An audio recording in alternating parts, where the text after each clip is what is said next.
everyone. Welcome to the October 25th edition of the TimeformUS Pacecast. I'm David Aragona here with my usual co-host Craig Mulkowski, and we're going to change things up a little bit this week. Rather than doing a recap of last weekend's races on the Pacecast, with the Breeders' Cup coming up, we wanted to devote enough time to discussing these races. There are 14 of them split between Friday and Saturday, November 3rd and 4th, and today, the pre-entries are being released. I think they'll be out by the time that this Pacecast gets dropped. So we just wanted to give a quick reaction. Well, quick maybe for each race. We'll see how long this Pacecast goes, but we just want to look over the fields that have been preliminarily drawn with the pre-entries and go through each Breeders' Cup race Friday and Saturday and just kind of discuss the horses that got in, those that were entered, those that were not, how the races are shaping up, initial reactions. So very surface. Craig, I think neither of us have done a deep dive into any of these races yet, so we're just going to kind of give our initial reactions to how these fields have come up.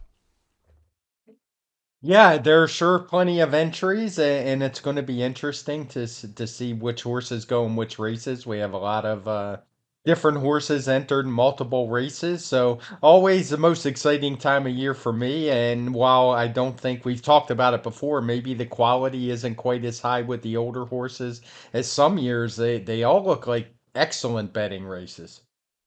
Yeah, I've heard mixed reactions to fans of the sport coming into this Breeders' Cup. I know some people love to have the flight lines, the star power, the horses that are kind of the presumptive winners of these races because it generates excitement. You love to see these dominant performances on the big day. But from a wagering standpoint, when you have a lot of races that you're just not interested in betting on a day like the Breeders' Cup, that's not what gets me excited. I love a Breeders' Cup like this, where so many of the divisions look wide open. It's the kind of day where, especially on Saturday or Friday as well, always, sequences are going to be really difficult to put together. There aren't too many races where you feel like you can key around a single horse. These races just look like they're so interesting from a betting standpoint, at least just taking an initial look at them. I personally prefer a Breeders' Cup like that. Yeah, me as well. I mean, I'm a bettor first and foremost. Well, I guess I'm a figure maker first and foremost, but the reason I got into that is because I love betting on horses and I love challenging races like this. And with all the foreign shippers, we're certainly going to have our work cut out for us. I know you've done quite a bit of work on the early races already for different reasons, but it's quite the handicapping puzzle, even more so than in some of the Breeders' Cups past, because as you said, I can't think of maybe more than a race or two where there's a really strong favorite. Yeah, there aren't too many. I mean, I guess you could think of Goodnight Olive and the Filly and Mare Sprint. Of course, Cody's Wish in the Dirt Mile. And of course, on Friday, Tamra in the Juvenile Fillies. But beyond those, it doesn't feel like there are too many horses that are going to be under 2-1 as the favorite. It certainly seems like a fairly wide open set of races for this Breeders' Cup. So with that kind of setting the stage, let's dive into some of these races, Craig, and let's start with the Friday races, the 2-year-old events, Future Stars Friday, I think as it's dubbed. There are 5 of them. I believe the first Breeders' Cup race, as it traditionally is, will be the Juvenile Turf Sprint, and we were just speaking a little bit before we started recording. This race seems to always draw an oversubscribed field. I think there were 24 pre-entrants for this race. Obviously, only 12 of them can get into the race, being it a 5-furlong sprint. The field is limited to 12. So there'll be many left on the outside looking in. We'll see how the field ultimately shakes out, but maybe we'll have some of these horses running in maybe an undercard race at Santa Anita that weekend. We'll see how that comes up. But as far as the Juvenile Turf Sprint is concerned, Craig, you typically have the split between the Americans and the Euros. It's fairly even. Among the American contingent, George Weaver figures to have a pretty strong hand here. I was setting my early morning line for these Friday races. That's sort of my assignment for the Breeders' Cup this year, is to do morning lines for the Future Stars Friday races that you can access on DRF.com in their Breeders' Cup Hub page. Brad Free doing the early lines for the Saturday races. And I did make one of the George Weaver runners, Crimson Advocate, the early favorite for this race. And in some ways, she's the biggest wild card in this field because she was so impressive early in the season, winning that Royal Palm Juvenile Stakes at Gulfstream Park very impressively over what seemed like a solid field at the time. And then obviously after that, going on to Royal Ascot to win the Queen Mary Stakes over a horse, Relief Rally, who went on to further group success in Europe and has proven to be a nice horse. So Crimson Advocate early in the season was a highly legitimate 2-year-old filly sprinter. I guess it remains to be seen what we're going to get from her coming off the layoff. Yeah, it's an interesting case. She's been off quite a while. I guess it will be over 4.5 months or so by the time she runs again. And as we well know, a lot can change with 2-year-olds during that time, both with her, but also with the horses that she has beaten in the past, including Relief Really, if that one goes in here. So it's not something I would probably want to take a short price on. Yeah, I don't know if I misspoke. Relief Rally not pre-entered in this race. I think she finished her season early. But on the European side, I think the horse that is going to garner the most attention in this race is Big Evs, a 2-year-old colt who has won 3 of his 5 starts. Really 3 of his 4 starts where he had a legitimate chance. He did try the Group 1 Nunthorpe Stakes against older horses, a rare 2-year-old that competed in that race that's eligible for 2-year-old and up runners. He was no match for Live in the Dream or Highfield Princess that day, and we'll actually see Live in the Dream a little bit later on Saturday in the Turf Sprint. We'll talk about that in a bit, but on either side of that Nunthorpe, Big Evs has been really impressive against his own age group, particularly last time in that Flying Childer Stakes where he was just totally dominant, going a flat 5 furlongs. And Craig, it remains to be seen how some of these 2-year-olds with gate speed overseas translate that to a 5 furlong sprint in America. Yeah, it is definitely a question mark. We saw it with Live in the Dream at Keeneland. He was able to set a very fast pace, and normally a horse like Big Evs in those grade ones, group ones against older horses, they actually do have a bit of a chance. You can tell he was only 5-1 in that field. They get a huge weight break in those races, but running into Live in the Dream was probably not ideal given they both have similar running styles. I mean, Big Evs likes to go right to the front, just like Live in the Dream was, and we saw how fast that one was. So I think you can safely put a line through that, and that leaves a very formidable foe.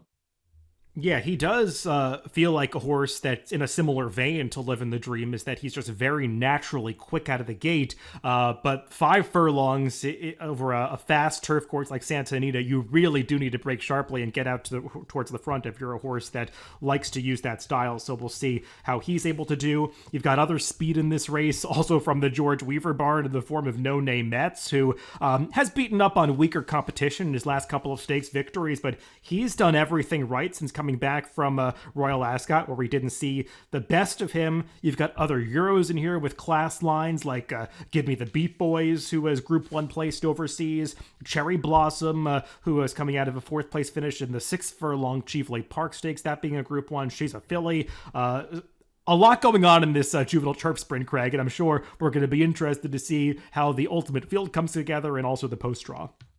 Yeah, and as you said, the field will come together, and a lot of these horses are going to be left out. So I didn't want to spend a whole lot of time on this race watching replays of horses I don't know that will actually get in. But it is one of those where some are going to, because there's some horses cross-entered, some are drew into the main body of the field, even though they have first preference elsewhere. So it's one where I'm definitely going to wait for the PPs, but going to be a lot of replays to watch with the Euros because it's sure there's plenty of them, and I don't think they can be easily dismissed after the way how we saw them perform in the sprint races last year. Let's move on to the Juvenile Fillies turf, and this feels like another race where there are going to be a lot of horses left on the outside looking in. This was the race that actually drew, I think, the most pre-entrants of any race between Friday and Saturday, 25 in total. This field is limited to 14, so there'll be 11 left out of the race if they all try to enter. there are most of the horses in the main body of the field that were selected by the Breeders' Cup Selection Committee in the order of preference that do have first preference in this Juvenile Fillies turf. So it doesn't feel like there are going to be too many withdrawals from the 14 that were selected into this field. And this feels like a wide open race, Craig. I think the two American horses that are going to attract the most support are She Feels Pretty, who was an impressive winner of the Grade 1 Natelma up in Canada for Cherie DeVaux. That's proven to be a strong race, and I think she got the fastest, at least buyer speed figure, coming into this, as well as Buku, who was so visually impressive coming from off the pace, actually last to first, to win her prep race in the Jessamine Stakes. So those two feel like the Americans that are going to attract most of the support, but we do have some Euros with Group and actually Group 1 stakes form. That includes Porta Fortuna, who's going to be trying to stretch out in distance for the first time. She's never gone beyond 7 furlongs, has never won beyond 6 furlongs, going out for Donica O'Brien. So I think they're maybe the 3 main players. I believe I have all 3 of those horses set between 4-1 and 5-1 on my initial morning line, but this feels like a one wide open race. It does, and this is one that I'm going to look forward to opening the TimeformUS PPs and seeing those Timeform ratings for these horses, particularly Porta Fortuna. I don't put a whole lot of stock. We've seen plenty of horses come over from Europe in these 2-year-old races that had only raced at 6 and 7 furlongs and do just fine at a mile. So the way I look at it, if Aiden Bryan thinks she can run it, then it's fine by me because he's been right more often than not, particularly of late. He had a great Breeders' Cup last year. Although I guess it's not him, it's his daughter. So misspoke a little bit there. His son, actually, Donica is his son. He's got a few sons out there who are trainers now. As for some other Euros in this race, I'll just give a quick mention to Le Pivot is a horse that is coming over from France. She was recently third in the Prix Marcel Boussac. That's a Group 1 event that was won so impressively by Opera Singer. That horse was talked about maybe coming over, but she was not pre-entered in this race. She would have been a heavy favorite if she did come over. But Le Pivot was a good third to her, and she had previously won a Group 2 stakes in France. She has a similar form line in that Group 2 with a horse that's also in here, Laulne, who is in my early PPs listed as being trained still by her former trainer, but she did go through the Arcana sale after her most recent race, and I think sold for nearly 800,000 American dollars, and will now be going out for trainer Phil D'Amato, transferred to California. So interesting things going on with both of those horses. There are others in here that we could mention who won prep races, like the Chad Brown trained Hard to Justify, got a very good trip to win the Miss Grillo last time. Just a race that looks like it's going to be pretty wide open, an interesting one to handicap. It does, and you mentioned a few Americans in the beginning. I don't want to totally dismiss them. Like maybe I will do in a couple of the races that come up on Saturday, but Buku, who you mentioned, was extremely impressive last time, and particularly the last 2 times, the closing kick was something. So it will be interesting. One thing I do want to study that it's been a while, so I don't remember, is how Europeans have handled shipping to the Santa Anita course. I seem to remember them doing just fine, but it's definitely something to consider. Yeah, I did think that there were a few interesting calls in terms of horses that made it into races by the selection committee and those that did not. I was happy to see that Galabrand was able to draw into this field. She's a horse that was so impressive winning at Saratoga over the summer in the With Anticipation, beating the males, and was off the board in the Miss Grillo, but didn't get the best ride or trip that day. So she's one that probably deserves another shot, and happy to see her get a chance in this race. Let's move on to the Juvenile Turf as we'll finish up the Turf Stakes on that Friday card. And once again, this feels like a race that's fairly wide open, very similar to the race for the Fillies in that sense, though it does feel like among the Europeans, Aidan O'Brien has a pretty strong hand in this race between River Tiber, who I did set as the preliminary morning line favorite, just at a lukewarm 4-1. He is a horse that is twice Group 1 placed in Europe in the pre-morning and the middle park, but was a winner of the Coventry early in the season. So he's maintained a high level for his entire season in Europe. And then the horse that I think has probably fewer distance questions to answer is Unquestionable, also going out for Aidan O'Brien. He's coming out of I think it's a second place finish in the Group 1 on Arc Day. So he's a horse that probably has maybe a little more license to not have trouble with the mile. But as you said, Craig, these horses with sprint form overseas typically are able to handle the flat mile, especially over a course like Santa Anita that tends to be more hard and firm, not so much of an emphasis on stamina. So those feel like €2 that are going to be pretty tough to get around, and I think it's going to be important to note which one Ryan Moore is ultimately riding, since that's probably the one that's a little more fancied by the barn. As far as the Americans are concerned, though, Craig, I'm not sure what to do with this group because none of them have run particularly fast. No, it's been a repeated theme when the Phillies and the Colts run on the same day or run similar races. The Phillies are generally always coming back faster, and I don't think that's really a fluke. We talked about all year how the 3-year-old Colts were stronger last year's 2-year-olds and how good they were. We haven't seen that so far this year, and unlike the Philly Turf, the Juvenile Philly Turf, this looks like a race that the Euros are going to be very strong, particularly the Aidan O'Brien horses. And I can't remember the horse's name. He didn't even send his top horse, the one who's been destroying fields the last couple times out. But these ones are certainly formidable, and I imagine you have them the top two choices on your morning line, and rightfully so. I do. And we'll see who else takes money in this race. I suppose a horse like Carson's Run will attract some support off his victory in the Summer Stakes last time.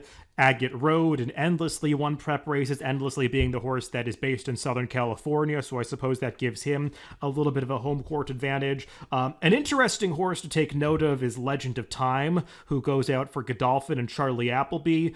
Definitely lighter on accomplishments than most horses that they've sent over for these races in the past, but Charlie Appleby has won the Juvenile Turf 3 times. That's lagging a little bit behind Aidan O'Brien, who I believe has won this race 5 times. But I think it's just interesting, Craig, that Legend of Time is the only 2-year-old that Appleby is sending over for the Breeders' Cup this year. And just kind of interesting because he doesn't look like an obvious choice coming off a 5th place finish in a Group 3 race and just his only stakes try. But I think it's meaningful that this horse has been selected to come over. Yeah, I do. I remember you pointing out recently how Charlie Appleby often runs his horses in much lesser competition. I have to say, I did get a chuckle out of the name of his first race when the PPs come out. I'm sure other people will as well. I won't spoil it for them, but his last effort was a little bit disappointing, but it seems like for whatever reason, didn't dissuade Charlie Appleby for wanting to ship this one over, and I think it would be kind of foolish to not take him seriously. Yeah, just taking a preliminary look at the races, I'd like to see the horse that's first on the AE list, Stay Hot, draw into the race because he was really impressive, breaking his maiden trying the turf first time out, first time on the turf after a couple of dirt sprints at Santa Anita, and ran just about as fast as most of the horses that have been running in stakes races, so he'd be an interesting one if he's able to get into the field. Well, Craig, the Juvenile Fillies is one that I think a lot of handicappers are just sort of defaulting to Tamara, conceding the race to her. And I get it. I mean, she has been pretty impressive in both career starts, particularly last time when she won that Del Mar debutante. And obviously, there's expectations for her to get better with age, to get better with distance, being that daughter of Beholder. I feel like it's a situation, though, where all of those expectations are going to be built into her price, and she is going to be a heavy, heavy favorite in this race, and she still does have that distance question to answer.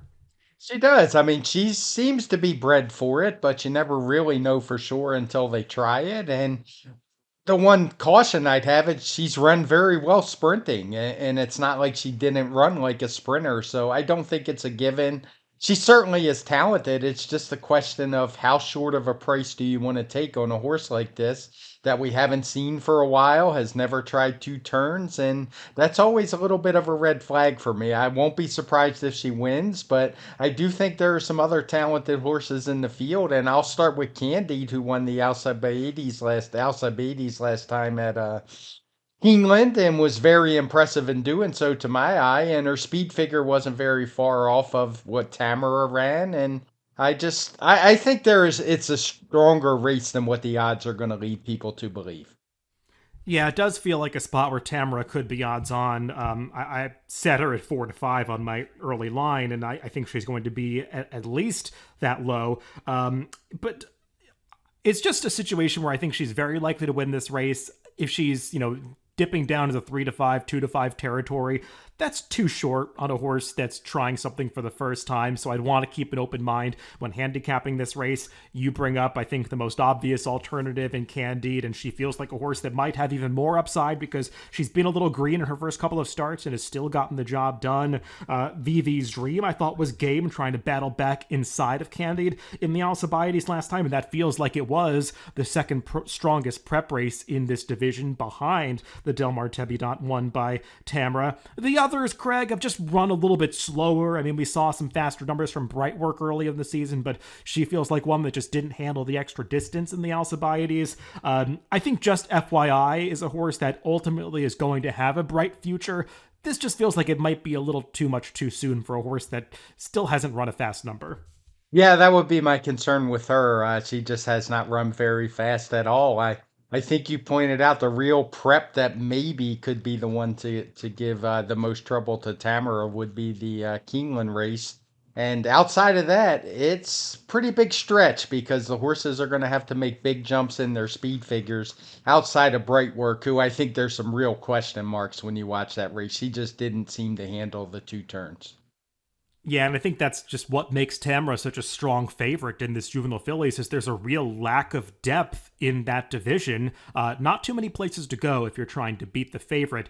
That is not the case in the Juvenile for the males, Craig. There is nothing but depth in this division, and especially right towards the top, as you've got 4 horses that are going to vie for favoritism. As I've been trying to make lines for this race over the past several weeks, I've been changing who I think is going to be favored, I think 3 times already. Submitting my line for this week, I tentatively made Locked the 3-1 morning line favorite, but I've got Timberlake and Muth at 7-2, and Prince of Monaco at 4-1. I won't be surprised if any one of those 4 is ultimately favored on Friday of the Breeders' Cup because it just feels like a totally wide open race between those 4 or among those 4 horses, Craig. I guess it would be a little surprising if anybody else wins this race, but just among those 4, you've got a lot of strength. And even going down to the next tier, horses like General Partner and the Wine Steward, they are certainly not slouches, but they've both been beaten by horses that are going to be more fancied in this spot. So I'm really interested to see between the 2 from the East Coast, Timberlake and Locked against the 2 from the Bob Baffert barn on the West Coast, Prince of Monaco and Muth, who comes out on top. It should be interesting. All 4 look to have very promising futures. They've all been visually impressive. I guess the one with the biggest question, similar to Tamara, would be Prince of Monaco because we haven't seen him since the Del Mar Futurity. That was only at 7 furlongs. He definitely regressed a bit that day, speed figure wise, both on my speed figures and on TimeformUS. He looked very impressive beating Muth in the best pal, but I have real concerns about him given that speed figure. Now he was 1-20 that day, but just watching that race, he dueled with his stablemate Miramati, a horse who I believe is still a maiden. I know he was a maiden at the time, and it just wasn't as visually impressive. And I wonder how much money he's actually going to take. I mean, I suspect he's going to take quite a bit, but he's the one I'm the most leery of actually showing up and running his best race. I would agree with that. I mean, it was the plan after that race to skip the American Pharaoh, but it still leaves a lot of uncertainty around a horse of the four, he seems like the least convincing to get added distance just based on what we've seen from him and pedigree. So I'm a little skeptical of him. But I've got to say, Craig, I was wrong about Muth. I had similar concerns about him getting extra ground in the American Pharaoh, and he proved me wrong. He handled the mile and a 16th like it was no problem at all. I mean, he was just like a pure speedball over the summer, but it seemed like he's really matured since then, and he was able to finish up that race last time. And having that experience going the distance at Santa Anita is valuable, especially when you're considering the main rivals or a horse like Timberlake, who can be a little tough to ride at times. And then you've got Locked, who comes from further off the pace, is going to need some speed to develop up front. So you might want to give Muth just the edge from a trip standpoint. But I do feel like Locked and Timberlake both have quite a bit of talent and feel like horses that might have a license to continue improving into their 3-year-old seasons.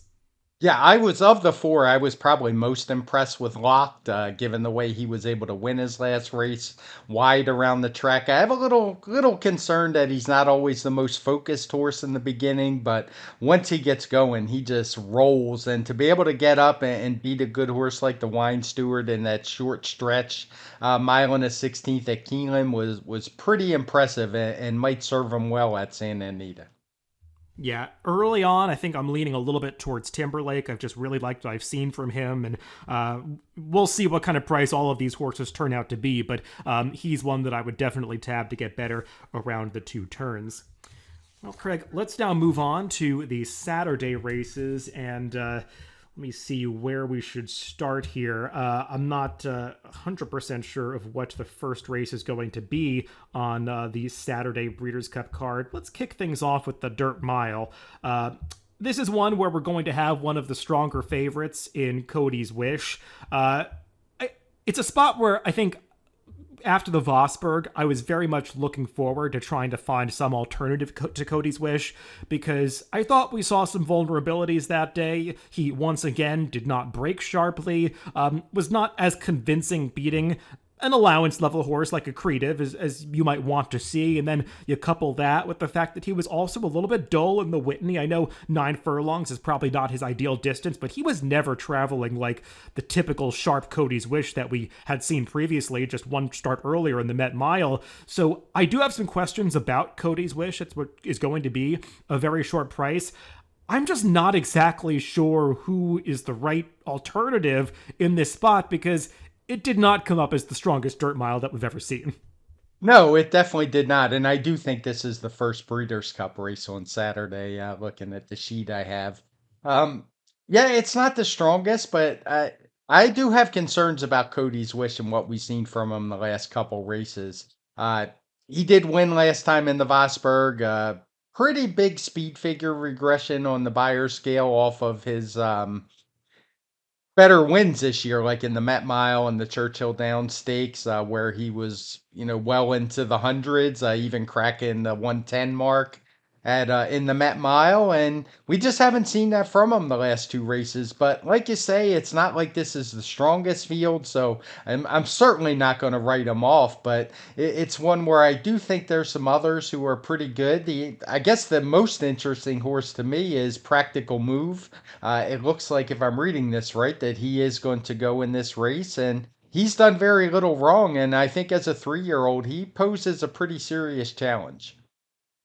Yeah, I would agree with that. I liked what I saw from him coming off the layoff last time in that optional claiming race at Santa Anita, going this exact same 2-turn, 1 mile distance. And he had shown the kind of promise early in the season that suggests maybe he's ready to take that step forward, second off the layoff here, and earn a speed figure that's right in line with what the other top 3-year-olds from the Kentucky Derby Trail are now earning. So I think a Practical Move takes the kind of step forward that is possible for him. He's going to be a real problem for Cody's Wish. We'll see how that all plays out. Maybe if some horses don't go in this race, because we do have a few that are cross-entered, cross pre-entered, both here and in the Classic, and I think most of them do have priority in the Classic, those being Bright Future, Charge It, Mage, they're all cross-entered in the Classic, and they have first preference listed as the Classic. So this dirt mile field could get pared down a little bit from what you see currently in the pre-entries. And I do worry a little bit the Practical Move might just become everybody's alternative to Cody's Wish. We'll see how that all plays out. But he is definitely one of the options in here. Algiers, a horse that was second in the Dubai World Cup earlier in the year. Kind of a similar situation to Practical Move. Got a prep race, now second off the layoff. He's got some upside. Zozos, a horse for Brad Cox that can be dangerous at times, but is one that really needs the trip to work out for him. He's a horse that probably doesn't want this pace to get too fast. And just kind of skimming through this field, Craig, it does seem like pace could be an issue in this race, especially for a horse like Cody's Wish, because, I mean, Skippy Longstocking has a little bit of speed. He is another one that is cross-entered in the Classic, though I think he has first preference here in the Dirt Mile. Practical Move has tactical speed. National Treasure has tactical speed, though they have not been using it in his recent races. I could see a situation where this pace does not get as hot as it was in 2022. Maybe that doesn't suit Cody's Wish. Yeah, it's kind of murky right now because, as you said, there's a lot of cross-entered horses, including 6 horses who have first preference in either the Classic or the Sprint. And I believe they've all gotten into those races. So it's kind of murky. It's not one I want to dig too deep into as far as the pace goes, but it will be an interesting pace projector because, as you say, there's not a whole lot of speed entered in this one, and that may not be ideal for Cody's Wish. And we haven't really mentioned it. I know he won this race last year at Keeneland, but it's his best races have still basically been at one turn. So I think that's still a bit of a question for him as well. And speaking of those pace projectors, Craig and I will return for another Breeders' Cup focused podcast early next week, where we'll dive a little bit more into some of the pace situations, have further discussions about them once we've got the final pace projectors after entries are drawn early next week, and we'll talk about some other topics related to the Breeders' Cup. So this will not be our only podcast on the Breeders' Cup. Just wanted to mention that. Let's move on to another Saturday race, Craig, the Filly and Mare Turf, and this is one that drew exactly 14 pre-entrants, so the field that you see in the pre-entries could be the field, though we do have a couple that are cross-entered, actually 2 from the Chad Brown barn, Gina Romantica and In Italian, and I actually find this pretty interesting, Craig. We'll see which races they ultimately do enter, but Gina Romantica given first preference in the mile, and In Italian given first preference in the Filly and Mare Turf. I kind of expected that to be switched, but not surprising that they want to be in separate races because they both are Chad Brown horses that are owned by Peter Brandt, so I suppose he does not want to run them against each other, but just kind of interesting because I was expecting In Italian to show up in the mile. Yeah, I think we probably have to assume it's going to go by the way of the preference since Gina Romanica did draw into the mile. She's listed in the main field. So, like you said, I assume in Italian, maybe they just like Gina Romanica a little bit better at this point, and you can't blame them watching her last race. So, we'll talk more about her when we get to the mile. I guess maybe you have to look at this as a little bit of an indictment on In Italian. I'm not sure that a mile and a quarter is really what we want, what she wants. I know she ran very well last year in this same race, but it's still she wasn't able to get the job done. She got tired, and it's just tough for me to like her in this spot. Yeah, a mile and a quarter does seem like a bit of a stretch for an Italian. I believe the Breeders' Cup Filly and Mare Turf last year was a mile and 3/16 at Keeneland, I want to say. And she did just get nipped at the wire that day.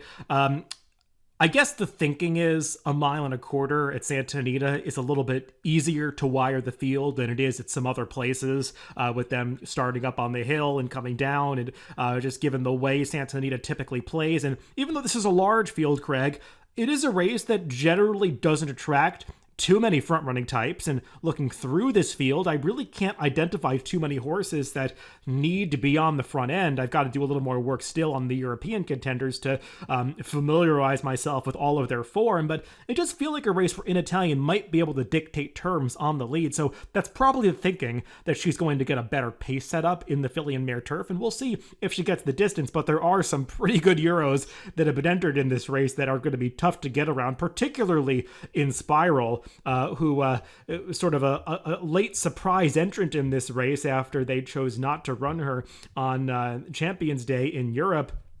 So great that we get to see her at Santa Anita. Yeah, I would imagine she's going to be the favorite. I would assume you're making her the favorite when you get around to it, and rightfully so. I mean, she's a Group 1 winner, multiple Group 1 winner, has done very little wrong as of late, and just seems to have a real class edge over the rest of this field. I mean, there's some other horses, some Americans that look pretty good, but this is a race where it will be hard for me to get past the Euros, and I believe we even have a Japanese entrant in here who has a little bit of sketchy form, but is also a grade one or group one winner in Hong Kong. So just a very deep field, and it's not going to be easy for the American horses.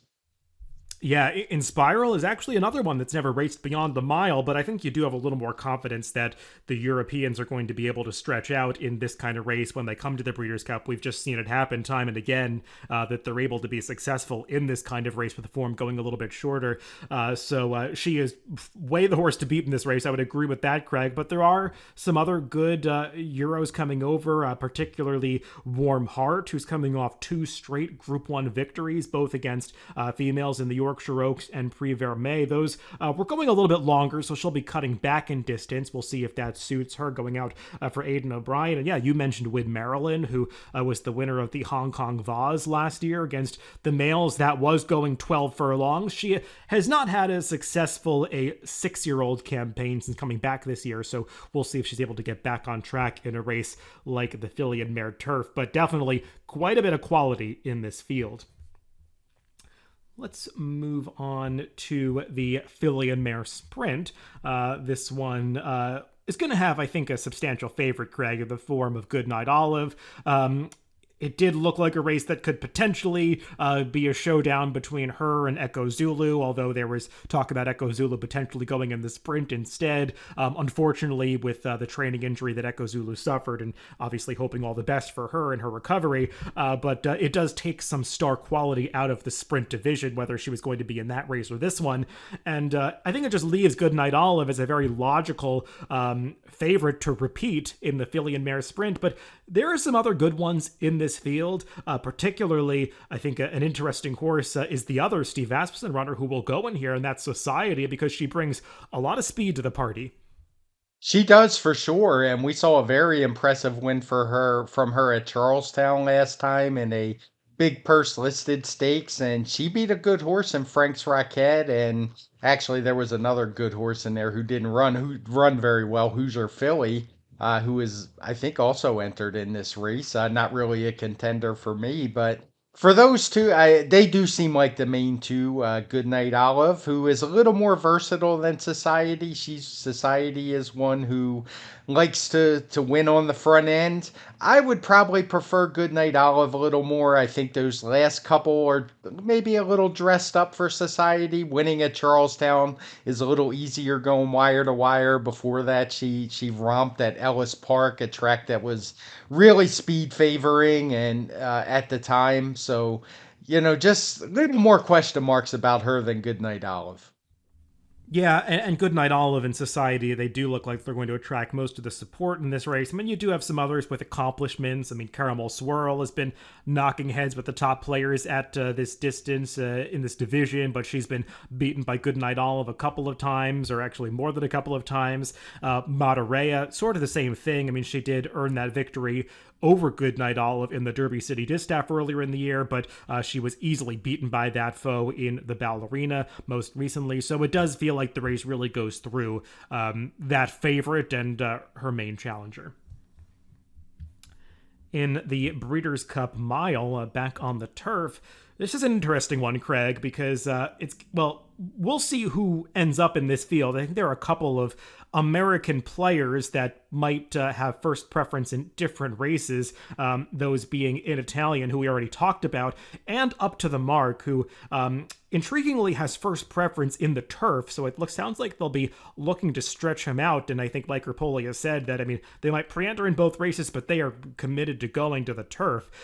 So expect the two of them to not be running in the mile. And that does kind of leave it as a contest among the Europeans and overseas runners, Craig. And we have some very strong runs in this race. I mean, obviously, from Europe, we've got horses like Master of the Seas, who we've seen already a couple of times in North America, but especially Paddington, who was winning a series of Group 1 races over a mile in Europe early this season. Then we've got, I think, maybe the most high profile of the Japanese shippers in Songline, who is arguably the best miler in Japan, a filly coming over who we've seen travel the world already. So this is an intriguing matchup from multiple continents. It is. I wanted to like Gina Romanek in here, and maybe I still will because I was really impressed. I didn't like her going into that race off the prior race we had seen in her return, but I liked what I saw. But man, this field is just absolutely loaded, even without Up to the Mark, who, as you said, is likely going to go in the turf. And there's just a lot of different directions you could go in this one, and one of the more intriguing betting races on the card. This is one I would not want to have to make a morning line for. Yes, this one's Brad Freeze. He'll be doing the lines for Saturday for DRF. So yeah, I still have to do a lot of work on the forward runners in this race, but it seems like an exciting race to handicap. It's going to be interesting as far as it determines divisional honors, Craig. I mean, obviously, Up to the Mark is sort of leading the charge for turf champion at this point. I suppose if a horse like Master of the Seas wins the mile, potentially he could snatch it from him. We'll see how that works out. Master of the Seas certainly is a major player in this race from what we've already seen from him in North America. But I mean, there are some other Group 1 winners coming over from Europe that I didn't even mention in the intro, like Kalina, who's coming out of a victory in the Prix de la Forêt. We've seen that race be productive towards the Breeders' Cup Mile in the past. Sauterne, who won a Group 1 at Longchamp earlier in the summer. This is a loaded race. And then you've even got Cheryl Spite, who was second to Modern Games in the mile last year. Obviously, he might be facing a tougher field than the one that Modern Games beat in 2022. But this is a really strong group of runners. It is, and we haven't even mentioned Casa Creed, who comes out of a Grade 1 win in the four-star Dave.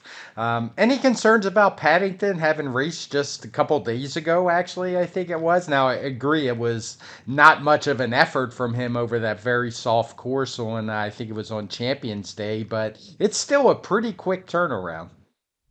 Yeah, Paddington is a horse that I did not see as one that was being strongly considered for the mile, at least prior to running in that QE2. Obviously, he did not handle that soft course at all, as many horses didn't. And you could see watching that race a long way from home. He was just not traveling well, even in the first half of the race. So the soft ground really seemed to be his undoing that day. But I still think you have to ask the question if he's a horse that hasn't really gone on from earlier in the season. He was a surprising loser of the Juddmonte International, and he was a heavy favorite, and he was winning some Group 1s, Craig, against some pretty light fields, especially through the summertime. There were only a handful of horses that were willing to face him for whatever reason, despite the fact that he sort of had just come out of nowhere to be one of the better 3-year-olds in Europe. And I wonder if things have sort of evened out towards the end of the season, and maybe he's not as dominant as he seemed towards the summertime. But he's one that's going to be looking to get back on track, as there are others with similarly strong form coming in here. So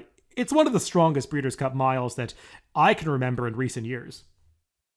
Let's move on to the Distaff, and I think this is a race where I'll be very intrigued to see the pace projector when it ultimately comes out, Craig, because it does feel like there's quite a bit of speed signed on in here, especially among some of the major contenders like Adair Manor, Idiomatic, Randomized.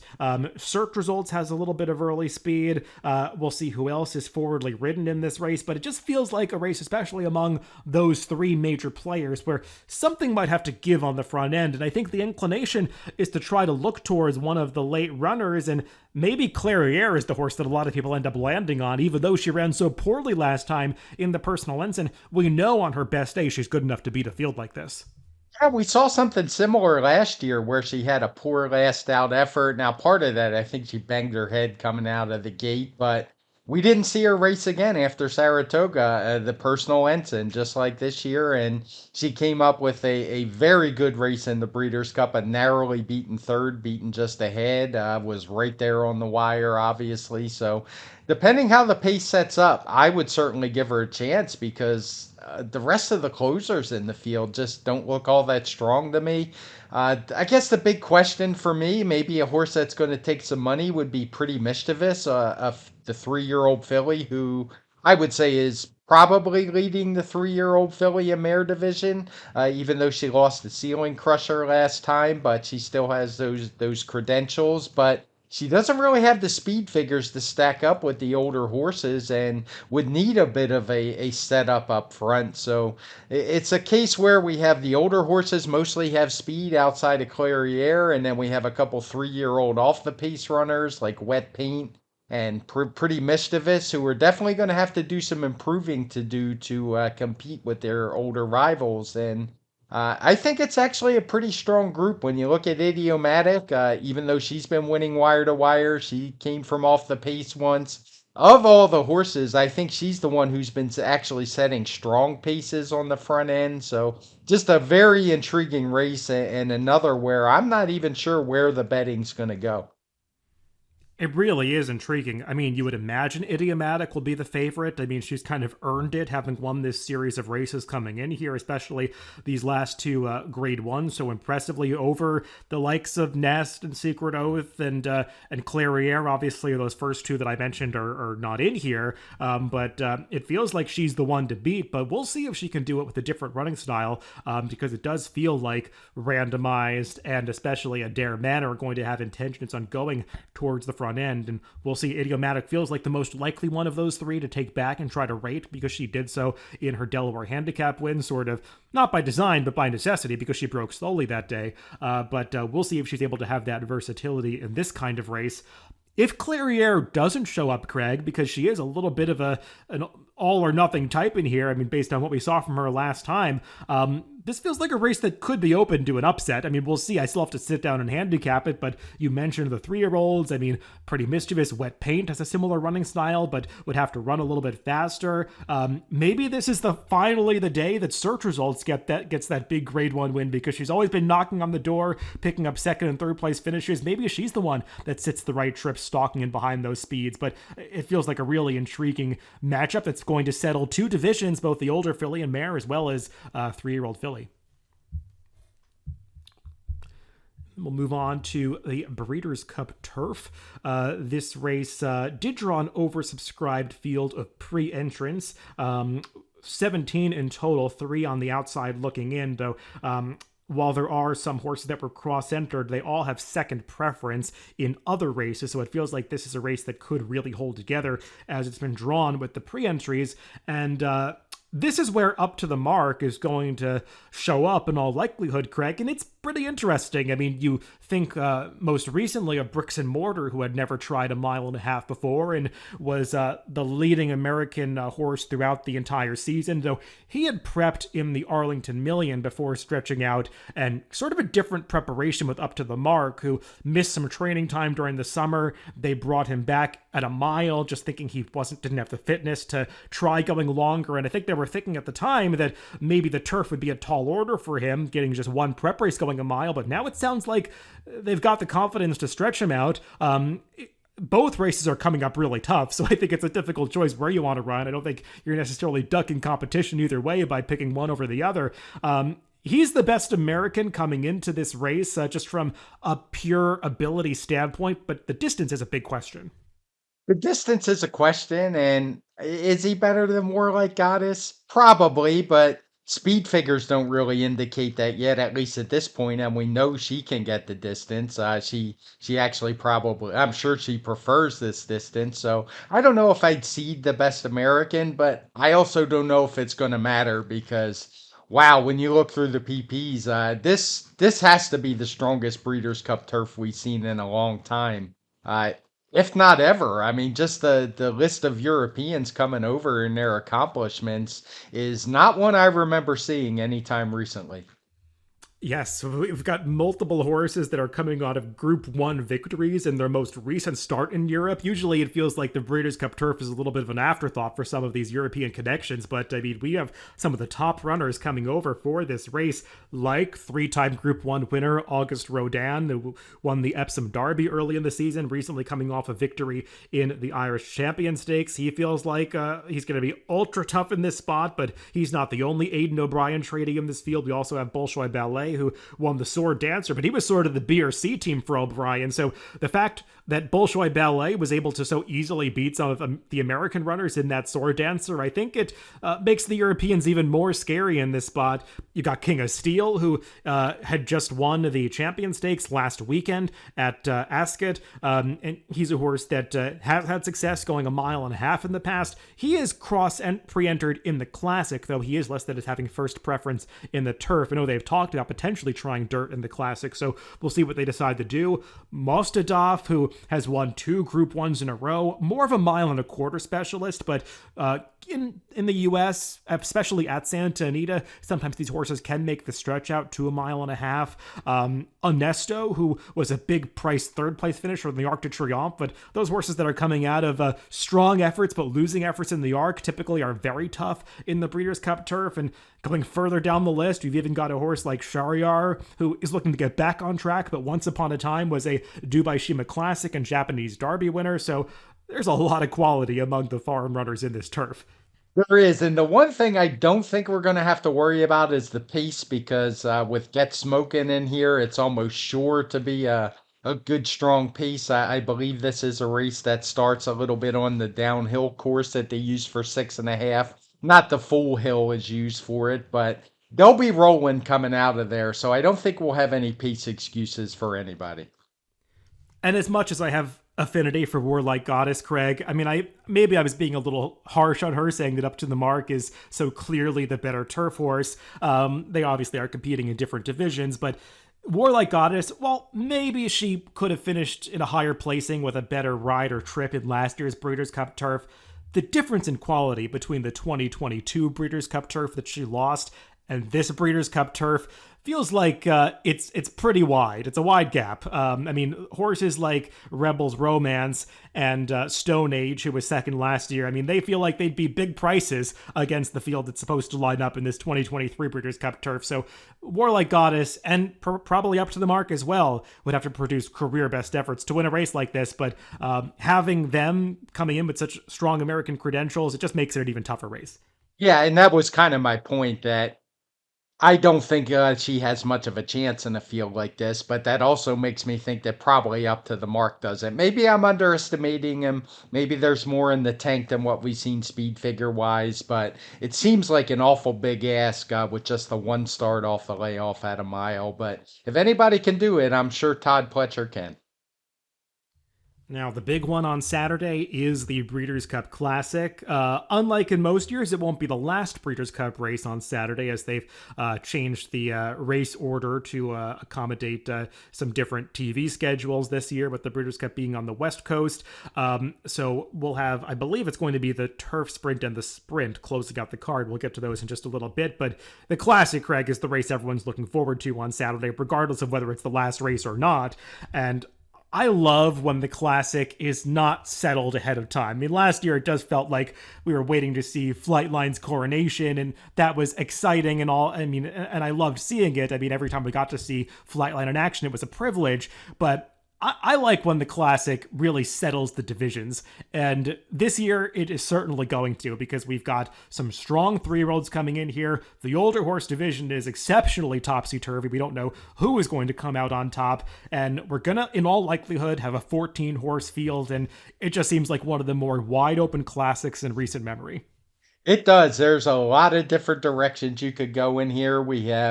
It seemed like earlier in the year it would be a slam dunk that a 3-year-old was going to win, and maybe that's still the case. I would imagine they're going to be most of the favorites, but maybe not quite with the overwhelming form that we thought they were going to have. Like speed figure wise, it's not like they have a huge advantage over some of their older horses. There is quite a bit of speed in here signed on, so this is a race I'll anxiously be waiting for the pace projector because I think that's going to be interesting. We have a couple very interesting shippers from Japan who we've talked about it earlier in the year. It's kind of fallen off the map. We haven't had Japanese horses winning, but they haven't really been coming over either. And the two that are coming, Ushba Tesoro is certainly in fine form. Gake, I'm a little leery, not leery of. I'm a little hesitant to like him because we haven't seen him since the Kentucky Derby. And no matter how talented it is, that's just a huge ask to come into a race like this. But he certainly showed some talent winning at Maidan. Yeah, I think you definitely have to take those Japanese contenders seriously, just given the fact that none of the Americans have run that fast. I mean, it feels like Arcangelo is going to be the favorite in this race. I mean, I was kind of wondering if any of the other 3-year-olds were going to eat into his support a little bit. I put out a poll on Twitter to sort of gauge that the other day, and I think I made 4 options, the 4 3-year-olds who was most likely to win this classic, and I believe Arcangelo got more than 50% of the vote. So I mean, it just feel like it's gotten to the point where it's been accepted that he is the top 3-year-old in the land after not being favored in either the Belmont or the Travers. But this is a big step up for him, Craig. I mean, he beat some good horses in both of those races, but it's not like he was so dominant in winning either time or running speed figures that make him some kind of standout in this spot. And at what is likely to be a short price, he's the kind of favorite that I'd probably be looking to take a shot against, and we'll see what we get from some of the other 3-year-olds. I know you have some feelings about the relative merits of the Travers versus the Pacific Classic, and I believe you do have to take horses like Arabia Night and Go Rocket Ride very seriously. Yeah, I believe you do.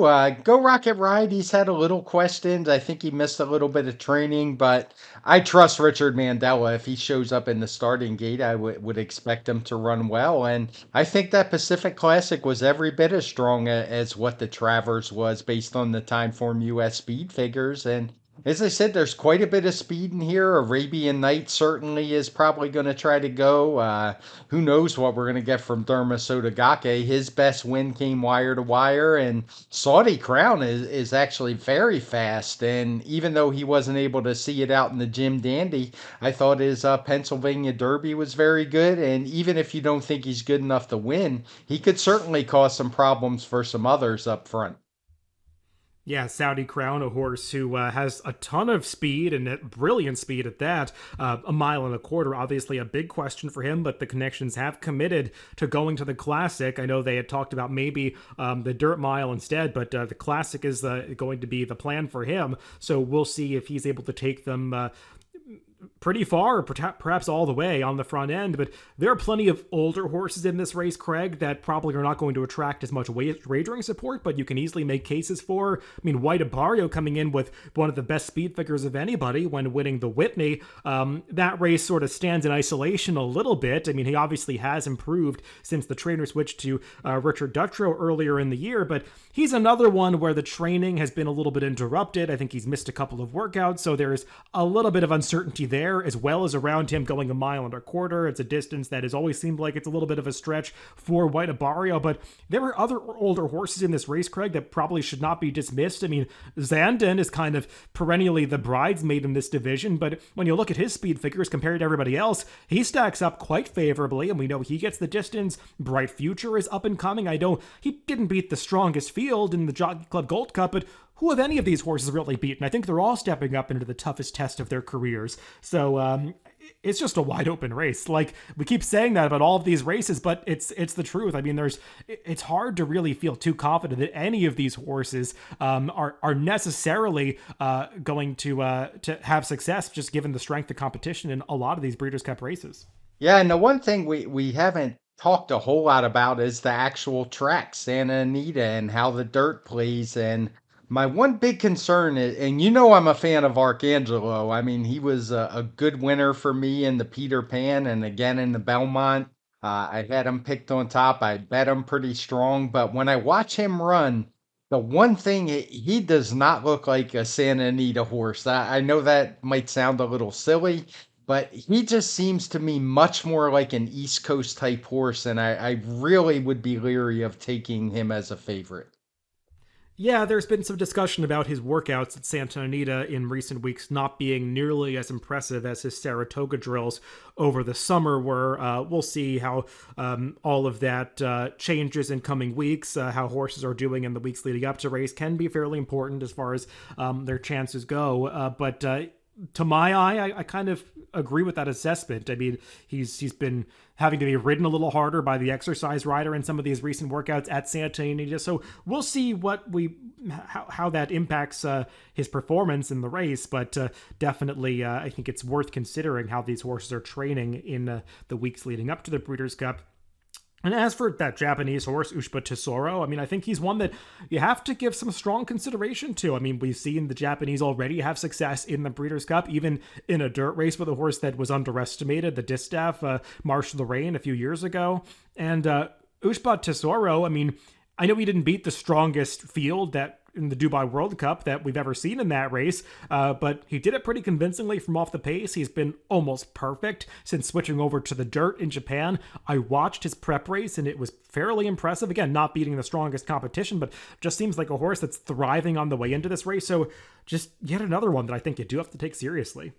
And I think it's pretty interesting we've gotten this far in discussing the race, and we've yet to mention the Kentucky Derby winner. And I know a lot of that is because basically he was absolutely terrible in the Travers, did very little running at all in that one. But since the Derby, I think he had an excuse in the Preakness. I thought his Haskell was a decent race where he was only beaten a length and three quarters by Go Rocket Ride. So I'm not saying he would be my top pick in here or anything by any stretch of the imagination, but he seems like a horse who actually probably has a chance on his best day, and you might be getting a pretty big price on him, something you wouldn't expect from a horse that won the Kentucky Derby and isn't named Rich Strike.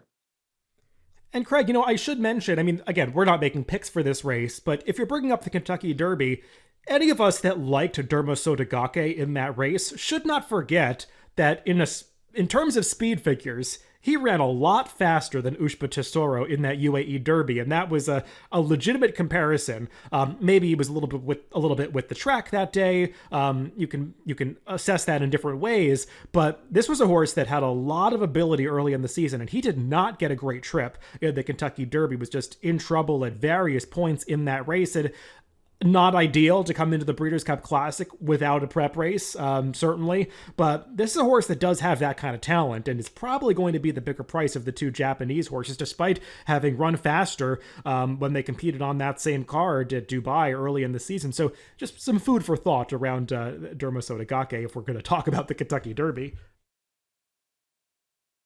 Move on to the Breeders' Cup Turf Sprint, and this is the one Saturday race that really drew an oversubscribed field, 21 pre-entrants, and the field is limited to 12 in the Turf Sprint, so there will be some left on the outside looking in, including some horses that have done fairly well in this division throughout the year, like One Timer, Beer Can Man, Lane Way, Twilight Gleaming. They are not selected into the race.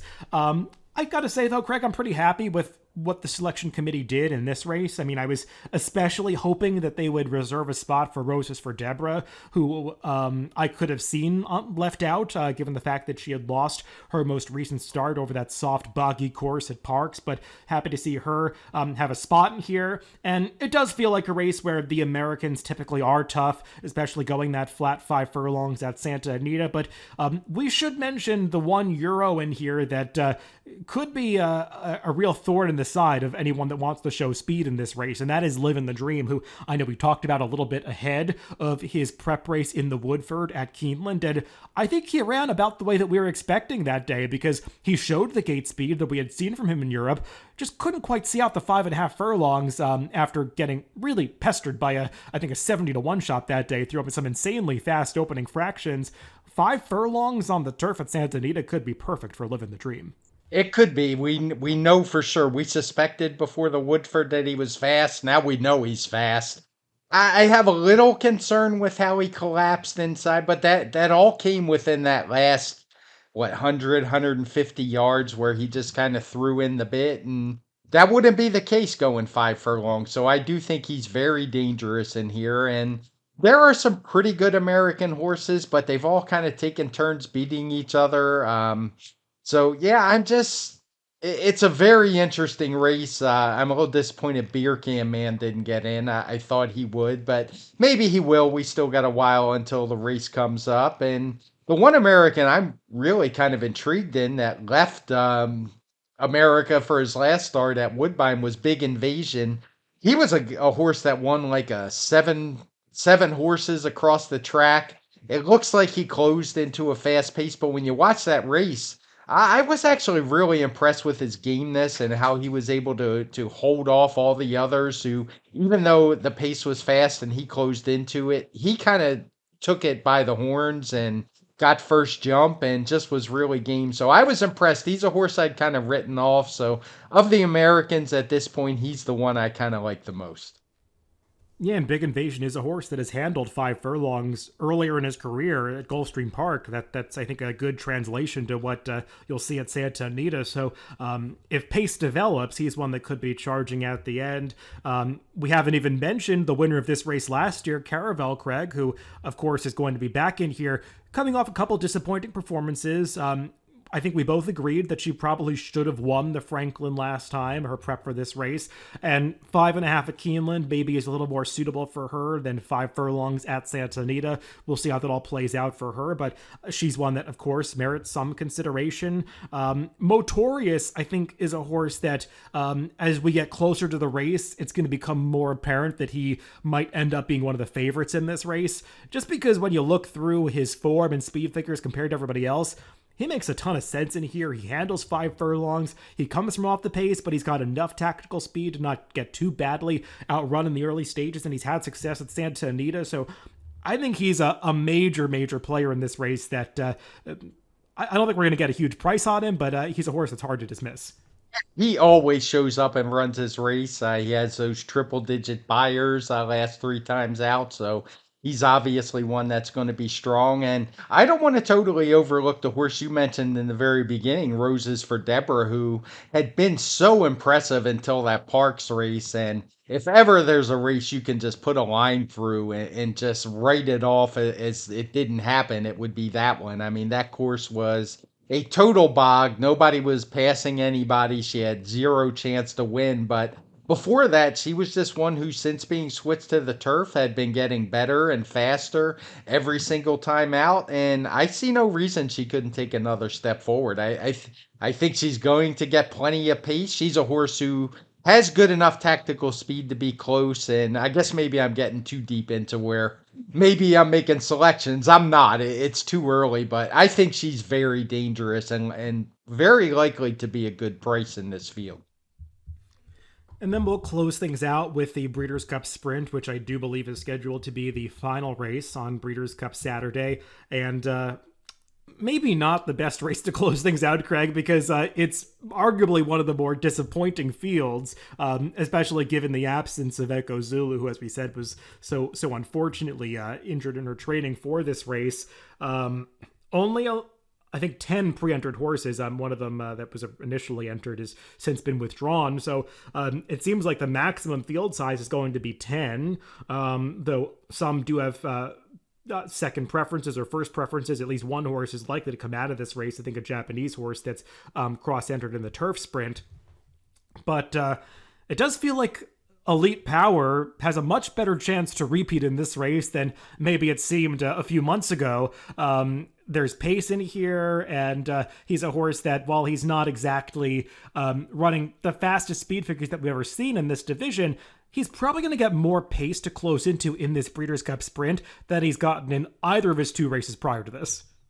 He's definitely going to get a better setup, I would think. Gunite certainly isn't going to be able to walk on the front end like he did the last time when he beat him. But it is a little bit of a murky pace scenario. I think Speedboat Beach is the most likely speed. He didn't show a ton of it, even though he was up close. It was a slow pace race, but we've seen from him in the past that he does have a little more kick than that. So I don't think Elite Power has to worry about somebody walking the dog on the front end, but It's a pretty wide open race to my eye. I think there's other horses who could win. Dr. Scheibel is one of them. I was impressed with his race, even though I didn't like him going into that one. I thought he ran fine. And Speedboat Beach, I think the California contingent is going to be dangerous. And the Chosen Vron's another one who bypassed the last round of preps by design. We haven't seen him since his win in the Bing Crosby, but he's a horse who basically does nothing but win races. He's won 13 out of 17 lifetime. Um, just handles whatever's thrown at him. He's won on turf, he's won on dirt, he's won sprinting. He has won going long, so he can do it all and is versatile. And for me, my first glance, I think the California contingent is very strong and might be overlooked a little bit compared to a horse like Elite Power. I would agree with that about the Californians, Craig, and I might have misspoke a little bit because I'm taking a closer look at the PPs as we're discussing this, and I'm not sure Elite Power is going to get as much pace as I was initially thinking because looking through this field, there aren't too many confirmed front runners, and it does create a situation where if Bob Baffert elects to use the speed of Speedboat Beach on this occasion, whereas I think they were a little content to try raiding tactics or just sitting outside a foe last time, Speedboat Beach could be really tough in this race because he does have that early gas to get clear of horses like Dr. Shivel and Hoist the Gold and Gunite, whoever else has intentions on getting forward in here. So it does create a situation where he's a real threat to wire this field.